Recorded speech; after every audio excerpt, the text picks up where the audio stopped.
Good afternoon, everyone, and welcome to the third and final breakout this afternoon. You've heard a lot about the benefits of Amazon Business. Ty Brady spoke about robotics and a bunch of innovations across procurement. But this session is specifically about implementing Amazon Business. So quite simply, I'm going to go over some of the benefits that we've already seen throughout the sessions today, go over some key considerations that you have to make while implementing Amazon Business, and then finally talk through some challenges as well as some best practices while implementing Amazon Business. I am absolutely delighted to be joined by Marco Sticksel, who is the source-to-pay process manager at Boehringer Ingelheim.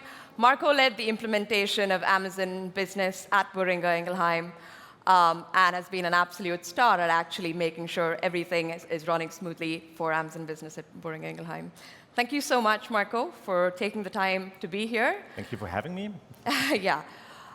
And before we, I think, get into the core of the session, Marco, it'll be great if you could tell us a little bit of Boehringer Ingelheim. What does the procurement landscape look like? And where exactly do you see Amazon Business fit within that? Okay, thank you. So Boehringer Ingelheim was founded in 1885 and ever since is family-owned.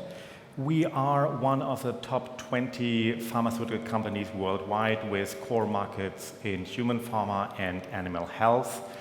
We have over 50,000 employees in more than 40 countries. Our procurement landscape is actually quite diverse. We do have several SAP systems, mainly SAP Ariba, but also some R3 heritage systems in place. We also have some Oracles in place and some others. So overall, our goal from an IT perspective and also from a process management perspective is to have one global backend and one global front-end system when it comes to the procurement landscape. Also, we want to focus on having one set of global processes in place in the source-to-procure landscape. Amazon Business comes into the picture when we talk about the tail-end spend management. That is something that we established beginning of the year, also from a global perspective, and Amazon is one of our partners in that area. Thank you for giving us that introduction. So just a quick recap. You've heard us speak about this multiple times, but the concept is quite simple. Amazon Business focuses on choice, on competition, and transparency. We add on a bunch of business-specific features like analytics, reporting, guided buying, which all makes it a powerful business solution. But fundamentally, this is what drives Amazon Business. We've kept it purposely simple so that you can implement quickly. So we're now going to get into the crux of what you have to think about when you implement Amazon Business. Starting with, like any other project, the goals. It really sounds trivial at this stage, but it is super important to actually think about why you're implementing Amazon Business. Is it spend visibility? Is it tail consolidation? Is it a better user experience? And setting those goals will also help you set your key success metrics and therefore work towards those goals as you go through these considerations. So start with the goals and then define success. So when you implement Amazon Business, think about what success is going to look like. Is it purely whether users rate the experience well? Is it how much spend is going through Amazon Business? Is it the number of users that are actually adopting into it? Setting these goals would really help you as you make your decision through the implementation process. So Marco, over to you. When you were implementing Amazon Business, what were the key goals for Boehringer Ingelheim? So overall, and not just for Amazon, but for the whole tail-end spend, we basically set 4 objectives. First of all, we wanted to reduce the time and effort in the tail-end spend categories. We wanted to empower our users through a simplified buying experience. Of course, from a sourcing perspective, we wanted to reduce the supplier base, but on the other hand, we wanted to enhance the selection of items that can be purchased in a wide area of categories. All that in mind, our success matrices were very simple, actually. So we drilled it down or boiled it down to two, being a high adoption rate and a good user experience. Thank you. So start with your goals and your key success metrics. And then once you've done that, there are only 4 key considerations to make. How will your users access? How will they pay? And what controls do you need for compliance? And finally, how are you going to communicate this change? At this stage, that's all you need to think about. Your goals, your success metrics, and how each of these considerations play and actually tie into those goals that you have for the implementation of Amazon Business. I'm not going to go into the details, and Marco will provide a practical overlay as to how these played out at Boehringer Ingelheim, starting with user access. So when you're thinking about implementing Amazon Business, there's 2 options. Todd already spoke about this in the keynote, where he mentioned we integrate with multiple e-procurement systems. So that's option 1, where we can integrate with your e-procurement systems, such as Coupa, such as SAP Ariba. Now, on the upside, it leverages your existing approval workflows, your existing workflows within your own organization, but it does require technical resource and can typically take longer to implement. On the other hand is the direct access solution, which is directly access to the website. It is, of course, very quick to implement. I think we've heard from a few customers who said they implemented it within a day or 2, because it's pretty much replicating the consumer experience onto business.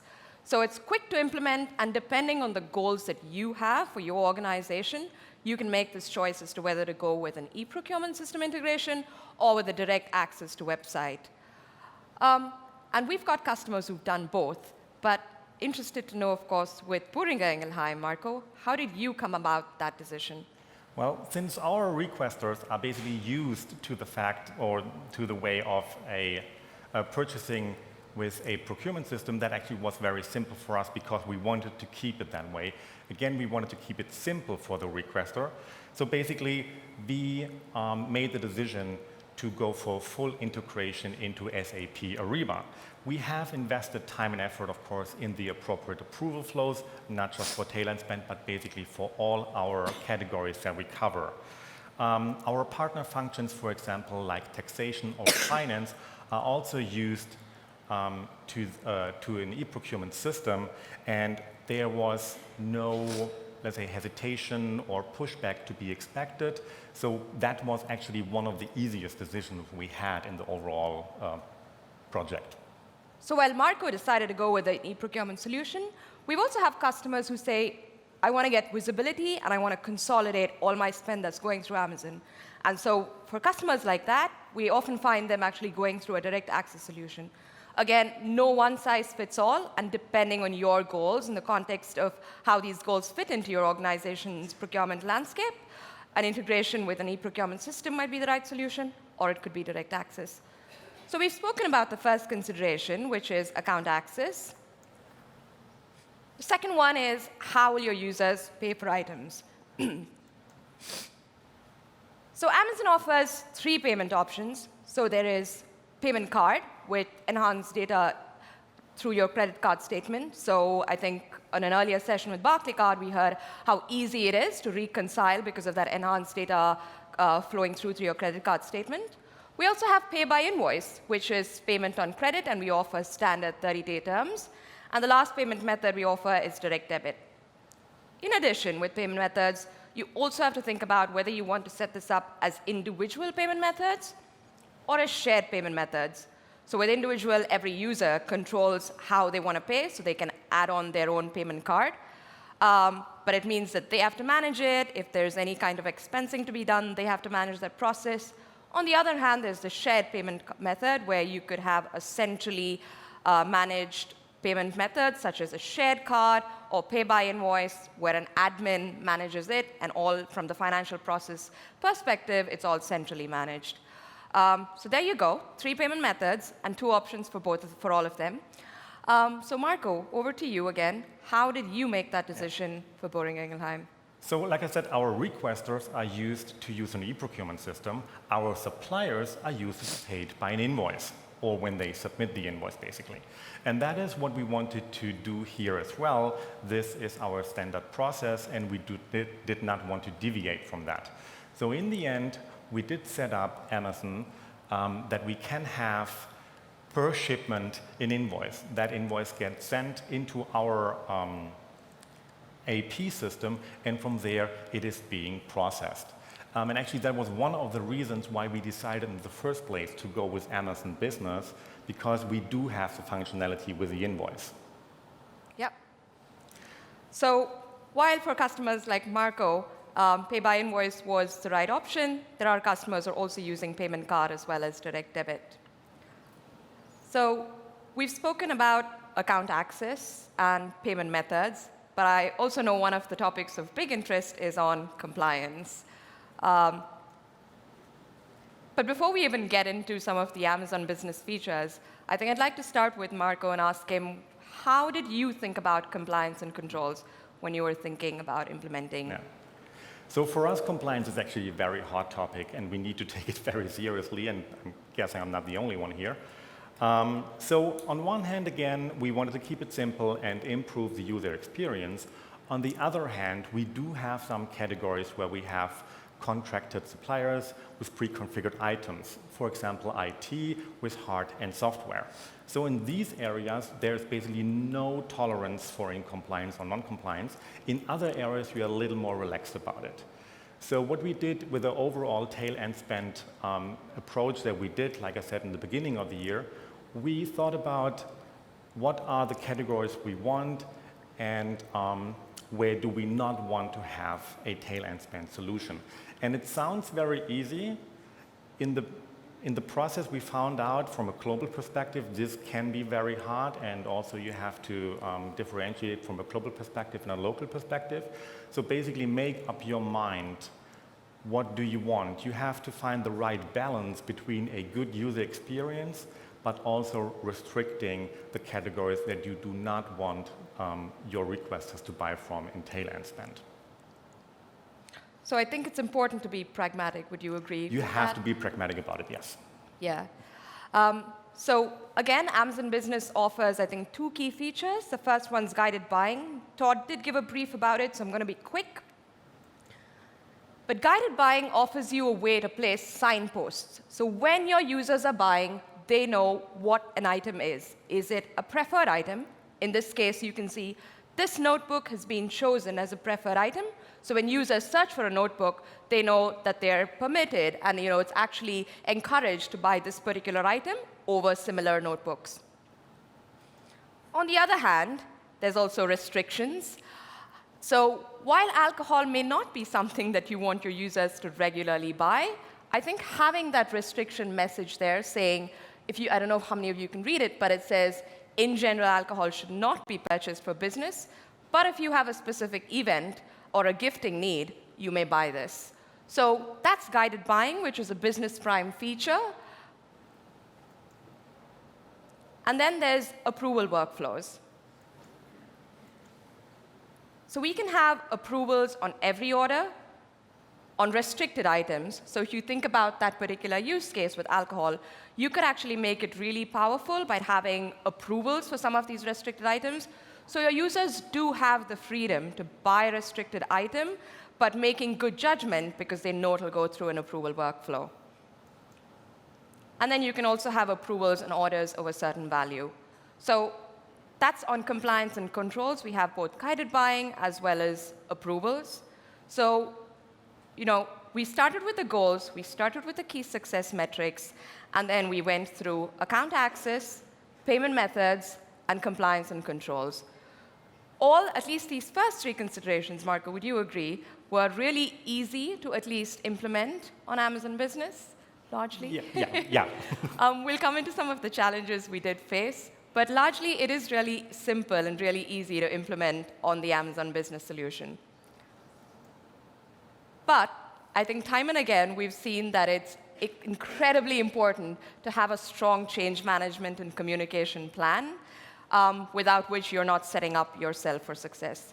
So starting with the what. So if you think about it today in the procurement landscape, users have a multitude of choices. So how do you make it easy for them to know when should they come to Amazon Business versus another solution that you may have?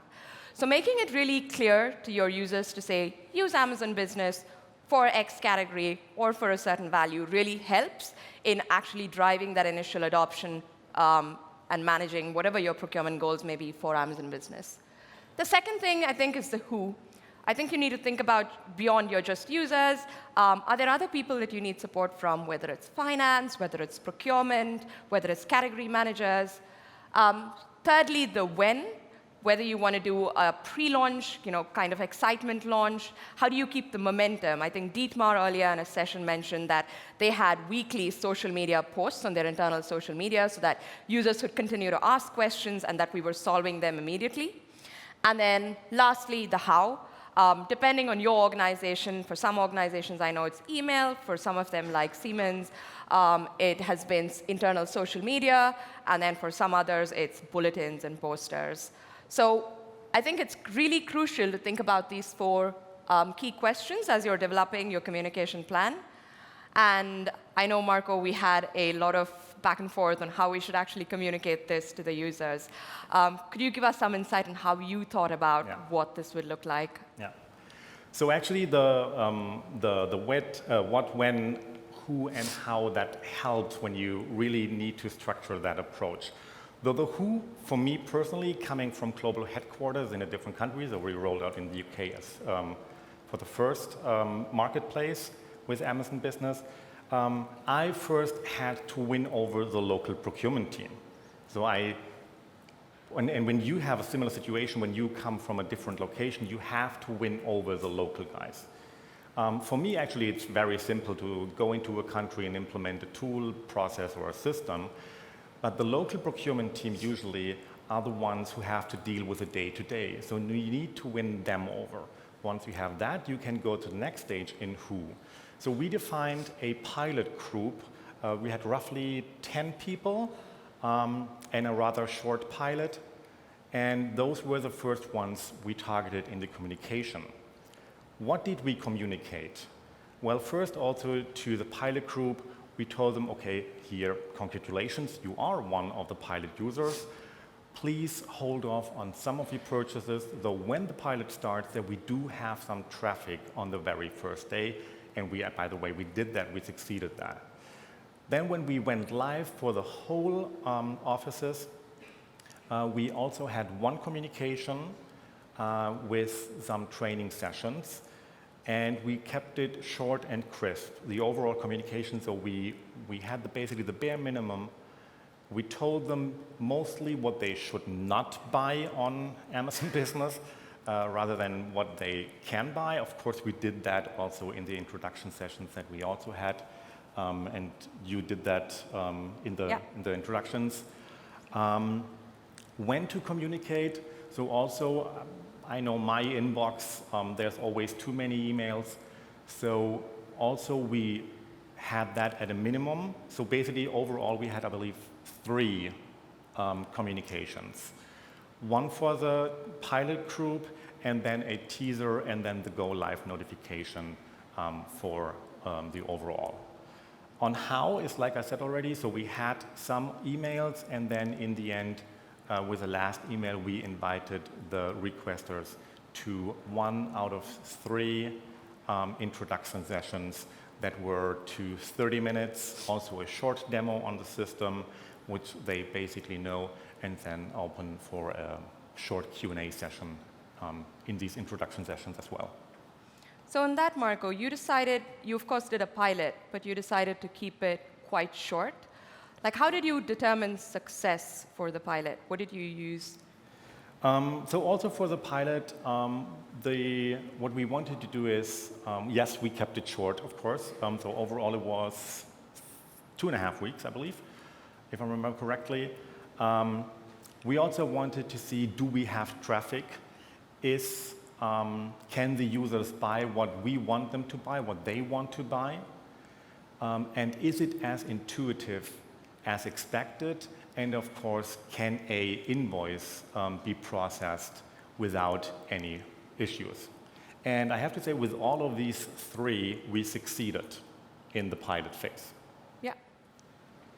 So Marco decided to go with a pilot and then a launch communication and a training. But you can get quite creative here.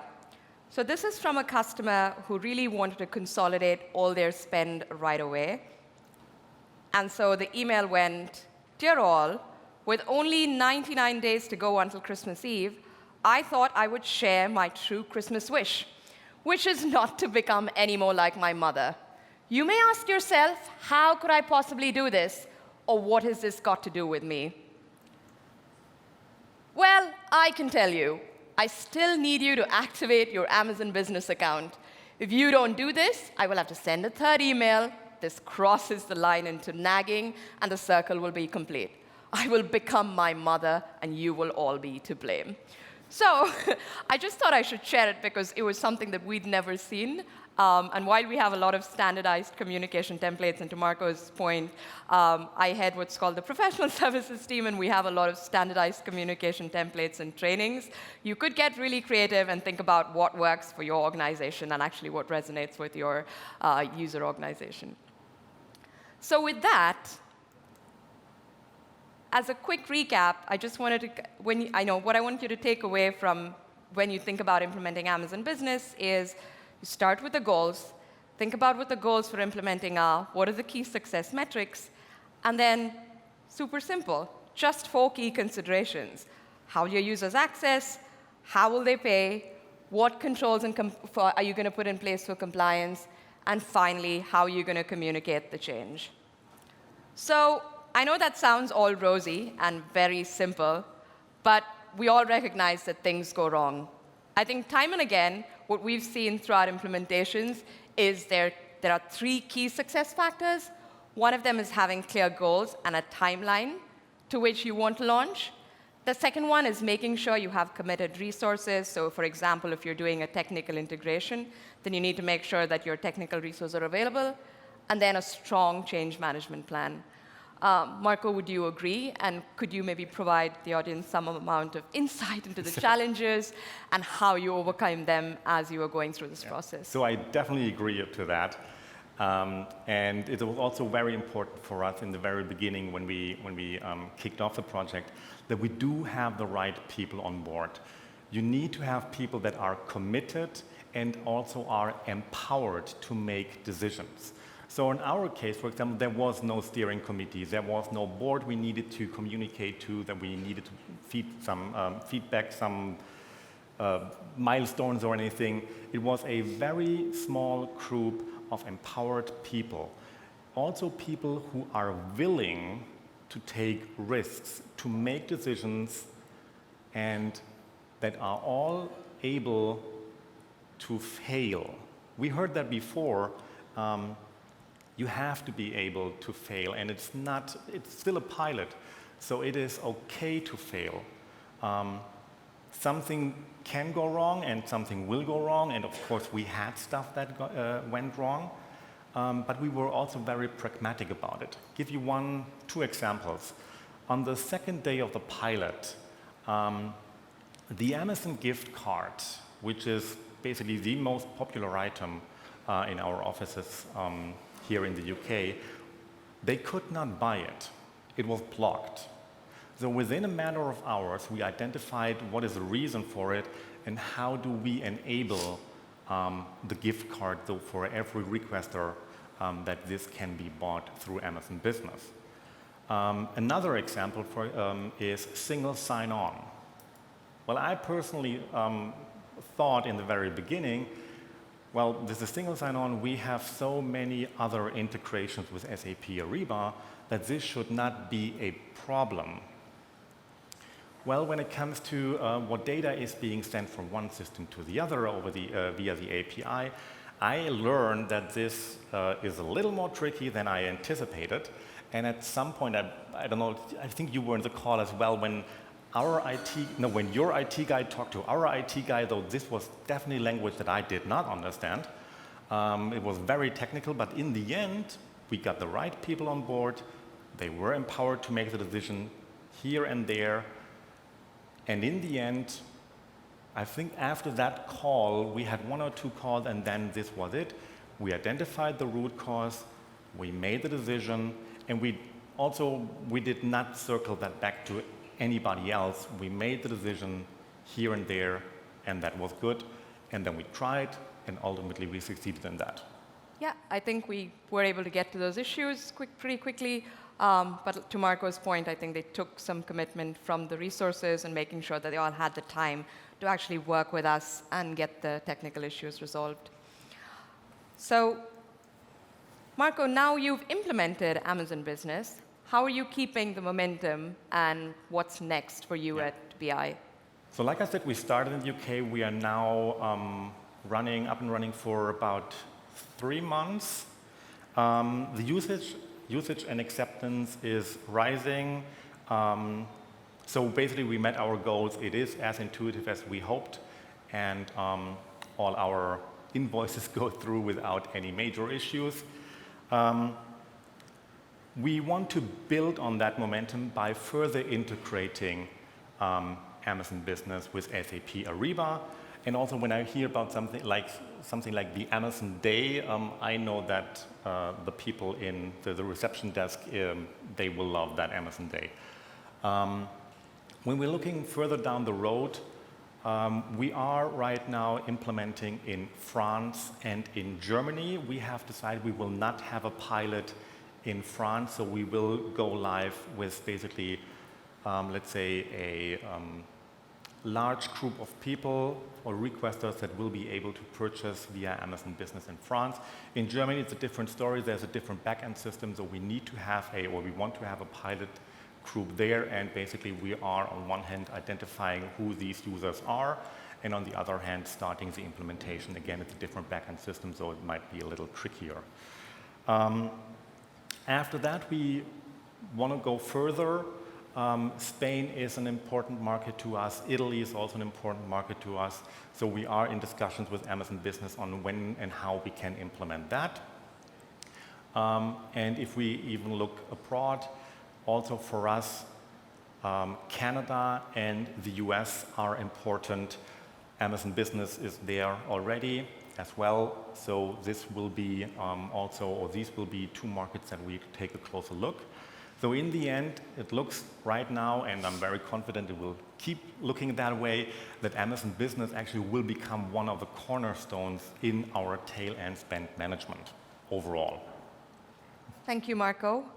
I did want to say thank you for taking the time to actually share insights as well as best practices and challenges with our audience here. With that, we come to the end of the presentation, but I believe we have about 15 minutes for Q&A. All of them go on Slido with the hashtag ABX 2019.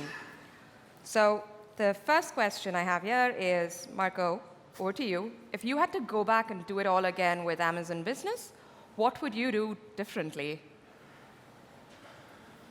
What would I do differently? Knowing now what I didn't know back then, I would probably have the discussion about the gift cards. Believe me, it sounds trivial. It was not. So knowing now how to enable that from day one, that would be my goal. Thank you. The next one was on how extensive was the education and training process for end users? Overall, 3 times 30 minutes. So, I mean, people know Amazon. And now it's basically now it's Amazon, but just for business. So we deliberately said we do not want to have extensive training sessions. We do not want to send out tons and tons of communication.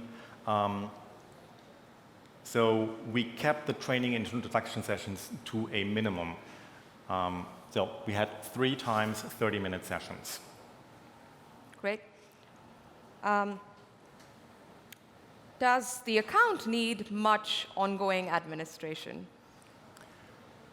Let's say once you have set up the policies and you have set up basically the legal entities and everything like that, and if you don't change it too much, then I would say basically no. Again, what we did, we have identified our tail and spend categories from the very beginning. We implemented that on the Amazon categories. We are now in the process or thinking about actually moving that to UNSPSC, so that will be some effort again. But in the ongoing, there is no administration on the Amazon business account. Yeah. The next one I see is, can restrictions be set by country? I can take that. And the guided buying solution that you saw is quite flexible. You can set it up by different groups. So I know of customers who say they want their IT group to be able to purchase laptops, but all the other groups should not be able to purchase laptops. So yes, it's highly flexible, so you can set up that policy by different departments, by different countries. So it's completely flexible dependent on your needs. Is it possible to have multiple approval levels? Again, this is, and typically something that we see with customers who are using the direct website access solution. So you can say, for example, any orders over £100 goes to the direct manager, but if it is above £1,000, it goes through maybe another financial approver as well. Alternately, yeah, you could also have a combination of like restriction items, so if, approvals for restricted items versus approvals for a certain value. Marco, I think this one is for you. What was the most surprising or unexpected benefit of using the Amazon solution?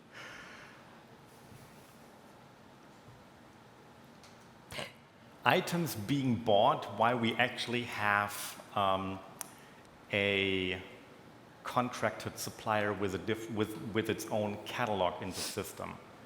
So again, we are only 3 months in, but after 2 months, we did a we ran a small report on what people actually buy. And again, we do have a supplier with its catalog in place. And this was actually what we did not expect at that level, let's put it that way. So we did expect, of course, that some people will buy from here and there, but the level of not buying from the catalog where they are supposed to buy from, that was surprising. Yeah. How are guided buying curation categories structured, and can this be mapped onto our own SKU coding? So the guided buying curation categories are based on UNSPSC codes, which we understand are quite universally used, and we wanted to make sure that it was a taxonomy that was well recognized in the B2B world. So all the curation policies are based on the UNSPSC categories currently that you can see with guided buying on the website.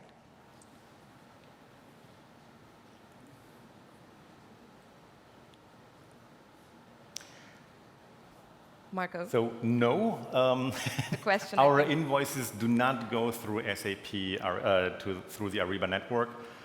They are being sent as a PDF directly into our AP solution. Yeah. Again, on the next question is a pilot necessary? So I think, Marco, we did one with UK, but you've decided not to do one with France. Yeah. So actually, I do believe that a pilot is not necessary. Again, we're talking about, and that's one of the benefits, we're talking about Amazon that everybody knows.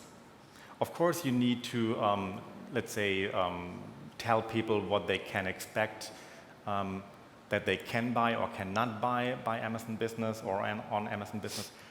But ultimately, I do not believe that you need to have a pilot. And I think to Marco's point, we do have customers who just say, we don't need a pilot, our users are used to this, they shop on Amazon at home, so we typically don't expect too much resistance, so we'll just go ahead with the, without doing a pilot, we'll just go ahead and roll it out to the entire group.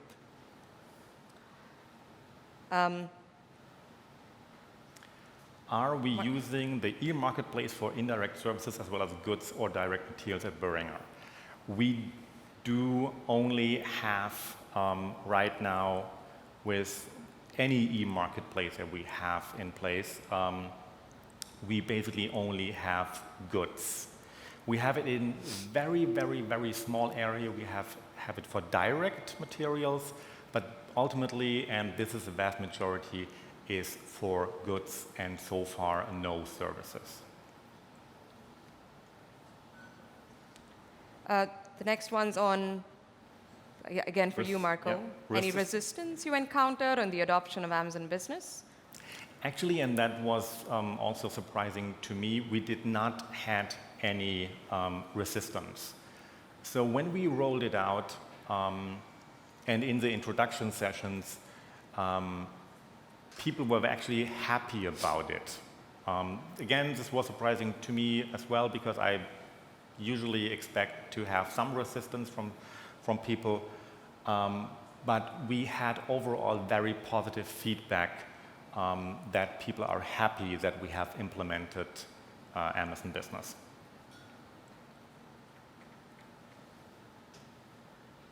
Marco, again, one for you. How well did SAP Ariba and Amazon Business work together to meet our client needs? They worked actually quite well together, I have to say.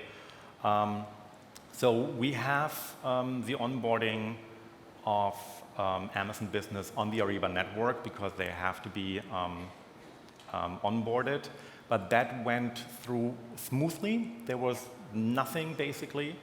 I mean, Amazon and SAP Ariba know each other, so on that perspective, there was no issue there, and there was basically no delay. Yeah. How did you manage to keep the invoicing process slim and efficient? What about items without a VAT invoice?